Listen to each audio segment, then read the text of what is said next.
Search and rescue operation sa pito ka mga crew sang fishing vessel nga nabungguan sang isa ka cargo vessel nagapadayon. Cargo vessel nagapabilin pa sa Colasi Port sa Antique. Si John Sala nakatutok. Tatlo kaadlaw matapos ang bungguan sang foreign cargo vessel nga MV Happy Hayrong, isa ka fishing vessel sa Kalalauran nga sakop sang Agutaya, Palawan. Padayon patuptup sa karon ang search and rescue operation para sa pito pa ka mga missing nga crew. Madumduman nga santo sa panaysayon sang 13 ka mga na-rescue nga crew sa diin 12 ang residente sang Bantayan, Cebu kag isa naman ang tumandok sang istansya Iloilo. Wala kuno makita sang nasambit nga foreign cargo vessel ang ilang nga sakayan, butangan na bungguan. As of this moment, naka-search and rescue pa ang Philippine Coast Guard.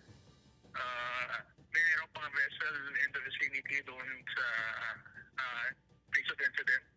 And yesterday, we conducted aerial search.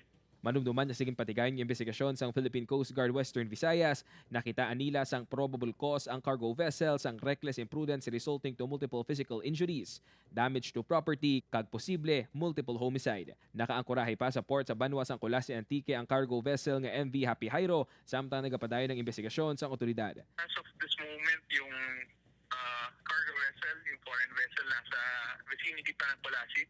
And the Philippine Coast Guard is still conducting maritime casualty investigation. Ang pito ka mga nagapabilin nga missing nga crew ang Lunsay, taga Bantayan, Cebu. Upuod kay Cirilo Rinduque, John Sala, One Western Visayas.